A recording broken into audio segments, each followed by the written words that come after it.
자, 오늘도 헬마우스 임경비 작가 모셨습니다. 안녕하세요. 안녕하세요. 예, 오늘 뜨거운 현안이 남아있죠 지금? 그렇습니다. 뭐 일명 이제 쌍특검법인데요. 예. 김건희 특검법하고 50억 클럽 특검법, 대장동 50억 클럽 특검법이 지금 국회에 그 본회의에 올라와 있는 상태고 6시 30분부터 이제 이 국회가 다시 개회를 해가지고 이 법안들을 처리를 한다고 하는데요. 한 20분 남았군요. 그렇습니다. 지금 공지사항을 보니까 일단은 공직선거법 관련된 이제 개정안을 먼저 처리하고 그 뒤에 이제 쌍특검법안을 각각 재의결하겠다라는 게 지금 고지가 돼 있습니다.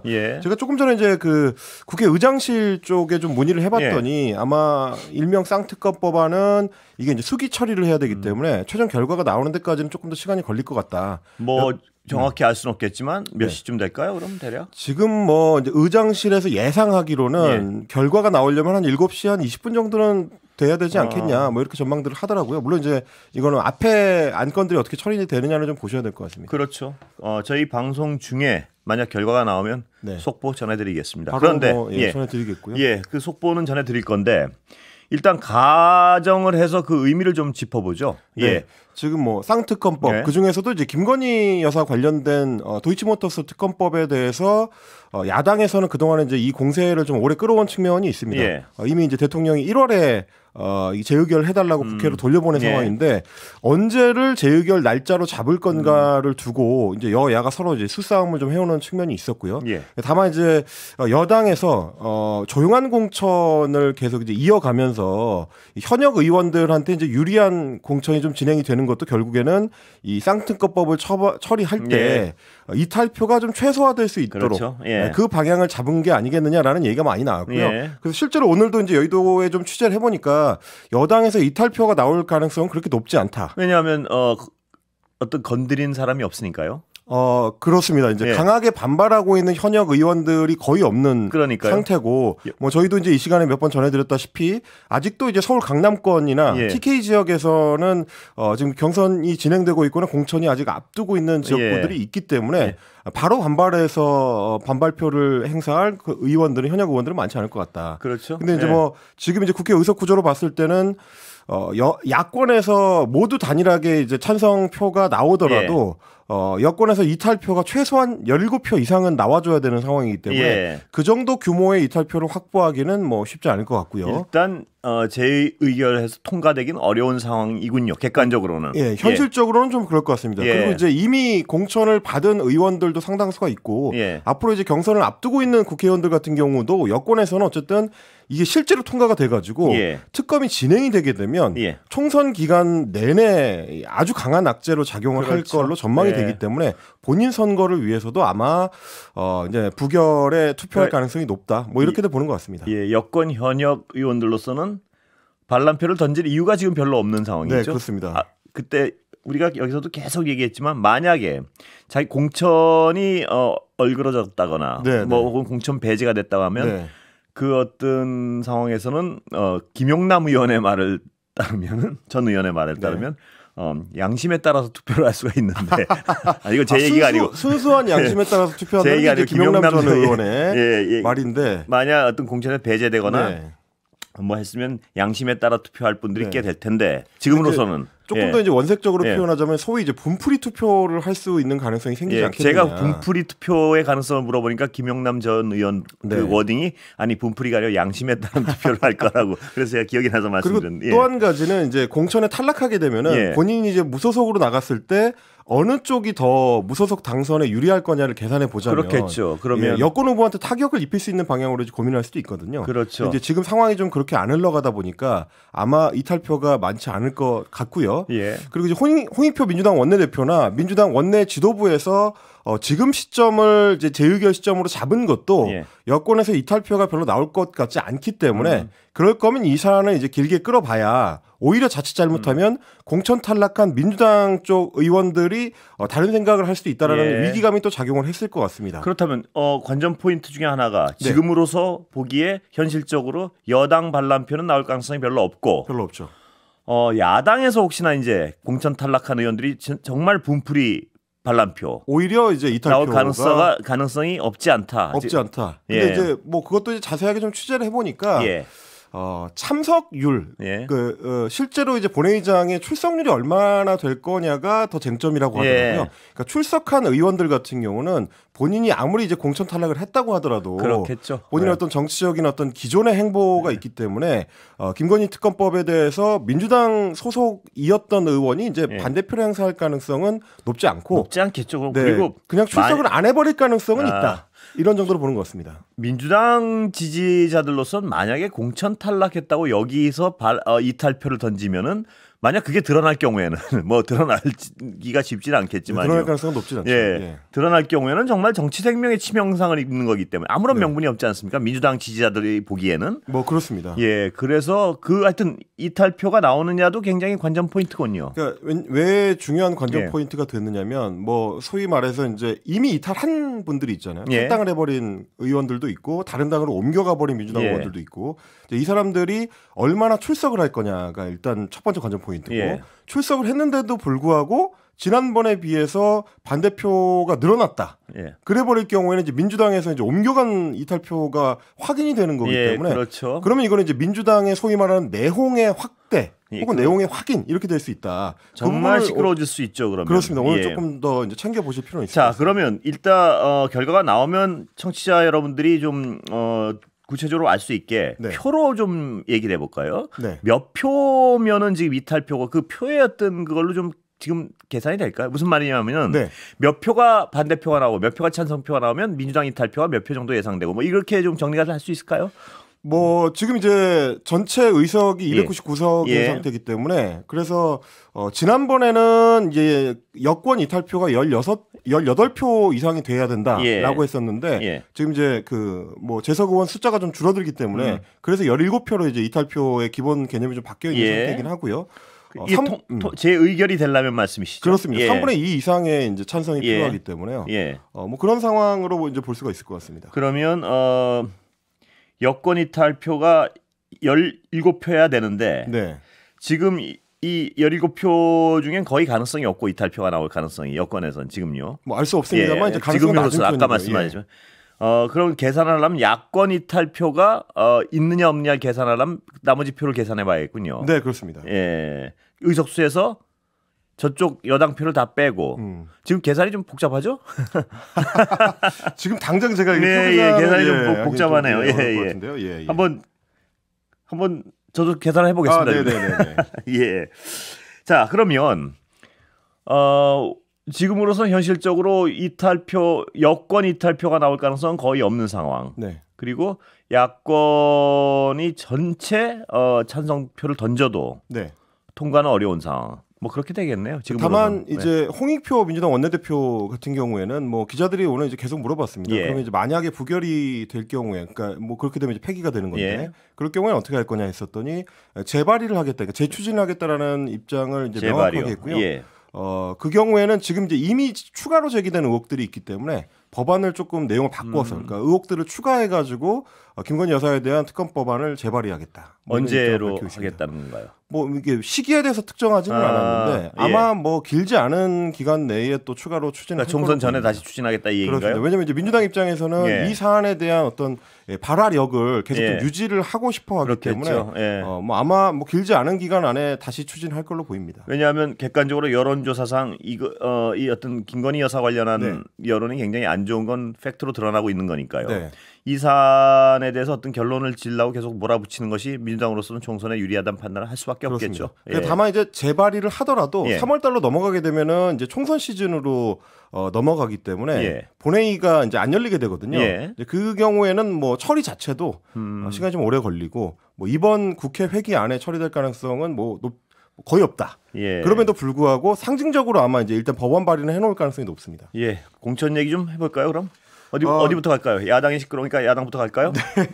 민주당 같은 경우에 오늘 이제 친문계 핵심으로 꼽히는 홍영표 의원, 인천 부평 을이 지금 지역구인데 공천 배제가 확정이 됐습니다. 홍영표 의원 지역구에서 비례대표 이동주 의원하고 영입 인재인 박선원 전 국가정보원 1차장 간의 경선으로 결정됐고요. 여기서 이제 홍 의원이 배제가 됐기 때문에 컷오프가 되겠습니다. 그리고 이제 역시 비명계로 꼽히는 기동민 의원 같은 경우 서울 성북 을인데 그리고 친명계 중에 한 명인 안민석 의원 같은 경우 경기도 오산이거든요. 예. 이분들도 컷오프가 오늘 확정이 됐습니다. 그래서 성북구 의뢰는 영입인재 10호인 김남근 변호사가 전략공천을 받았고 예. 그리고 이제 안민석 의원 지역구인 오산에는 영입인재 25호인 차지호 카이스트 교수가 전략공천을 받았습니다. 예. 둘 다 이제 이번에 민주당에서 영입인재로 영입한 사람들이기 때문에 범친명계로 꼽히는 인사들입니다. 예. 민주당 어떤 공천 갈등. 네. 지금 진행형이잖아요. 어떻습니까 지금? 어제 이제 예. 임종석 전 대통령실 비서실장의 그 컷오프를 계기로 해가지고 조금 더 이제 구체적인 이야기들이 나오기 시작했는데 예. 특히 이제 홍영표 전 원내대표 예. 같은 경우에는 이렇게 되면은 뭐 내전으로까지 번지는 거 아니냐라는 예. 얘기도 나옵니다. 어제 CBS 라디오에 출연했을 때 예. 본인은 이제 탈당 가능성을 열어뒀습니다. 그렇습니까? 그래서 탈당 예. 가능성이 나뿐만 아니라 5명에서 10명까지도 될 수 있다. 예. 그러니까 본인까지 묶어가지고 집단 탈당을 할 수도 있다라는 얘기를 언급을 하고 있고요. 네. 소위 이제 민주연대라는 말까지 이제 사용을 하고 있는데 예. 그렇다는 얘기는 과거에 있었던 소위 땡땡 연대라고 해가지고 예. 무소속 연대를 형성해서 선거에 임할 수도 있다는 의미로 읽히는 부분이라고 해서 이게 이제 강한 내용으로 번질지 이 여부를 좀 지켜봐야 될 것 같습니다. 임종석 전 의원은 전 실장은 어떻게 지금 입장이 좀 정리가 됐습니까? 어제 저녁에 예. 뭐 지지자들하고 같이 지역구에서 이제 선거 유세를 했고요. 예. 그 자리에는 이제 윤영찬 의원이라든지 홍영표 의원이라든지 예. 뭐 기동민 의원이라든지 예. 지금 이제 홍영표 의원, 윤영찬 의원 같은 송갑석 의원까지 예. 해가지고 지금 이제 공천에 이제 불만을 갖고 있는 의원들이 참석을 하긴 했는데요.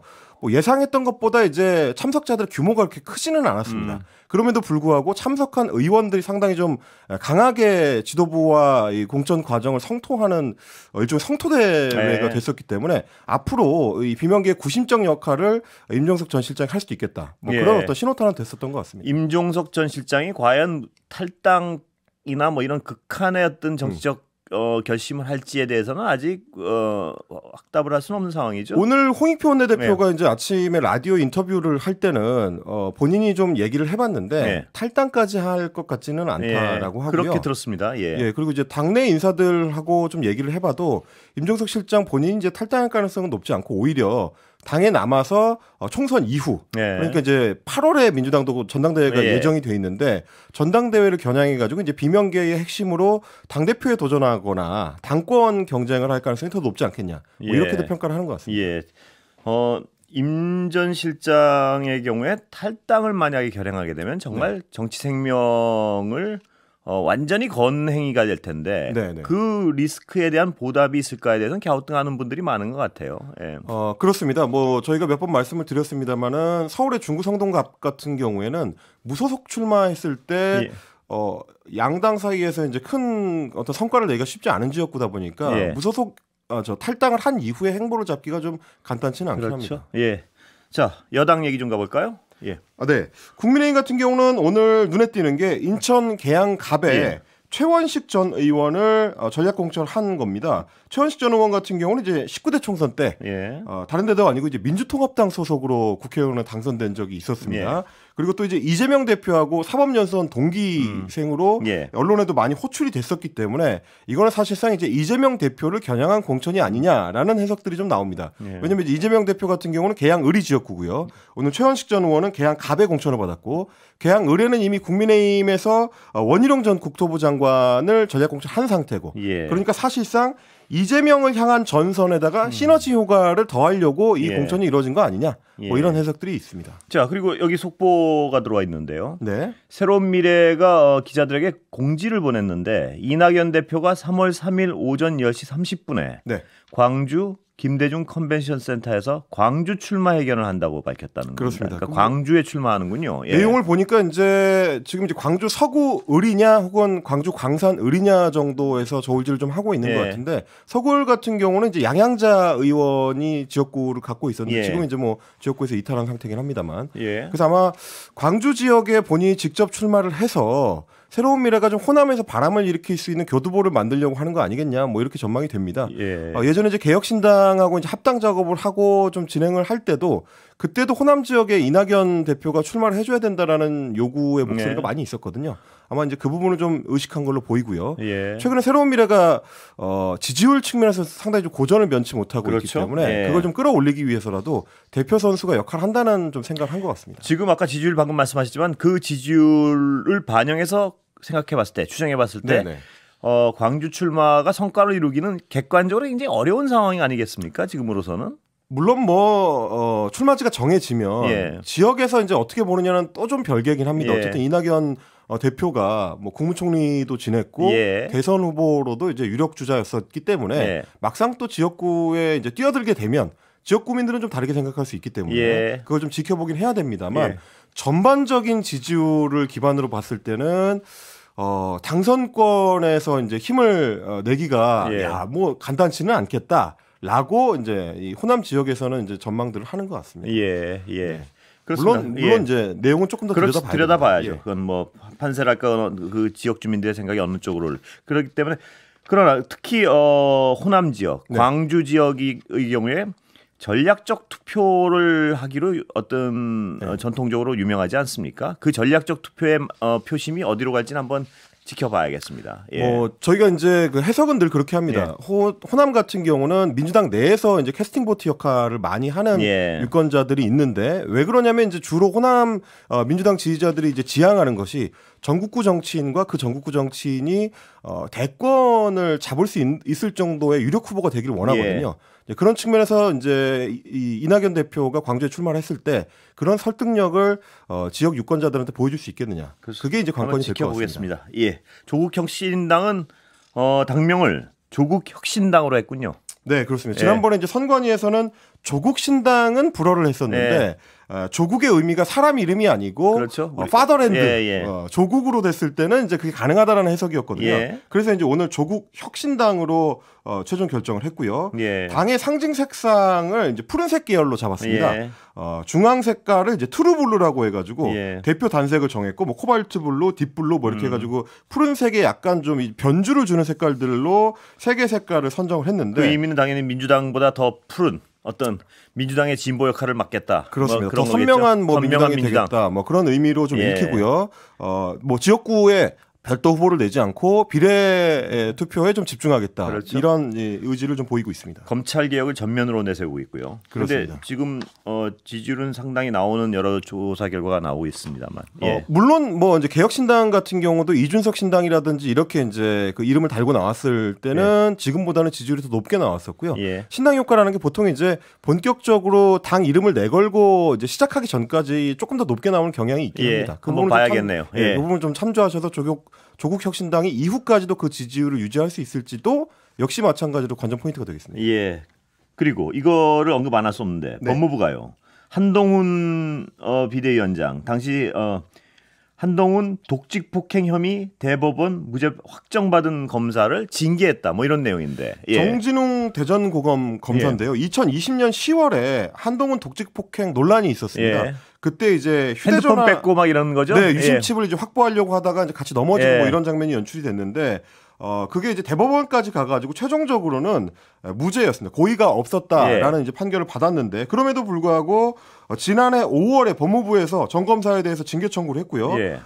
이번에 정직 2개월의 중징계가 나왔습니다. 이거는 뭐 세 번째로 단계가 높은 중징계가 되겠습니다. 무죄 판결이 나왔는데 왜 중징계라나요? 논리적으로 좀 안 맞는 거 아닌가요? 어떻습니까? 검찰에서 징계 사유로 들고 있는 거는 이제 품위 손상입니다. 그때 이제 압수수색 방해 행위를 제지하다가 마치 상해를 입은 것처럼 병원에 수액 맞고 누워 있는 사진을 뭐 올렸다든지 혹은 뭐 인권 보호 수사 규칙을 준수하지 않고 직무상의 의무를 위반했다 이런 이유를 들고 있는데 뭐 여기에 대해서 이제 정진웅 검사도 정당한 직무집행 과정이었다라고 이제 항변하고 있는 상황이긴 합니다. 시간은 다 됐습니다. 오늘은 여기까지 하겠습니다. 임경빈 작가였습니다. 감사합니다. 고맙습니다.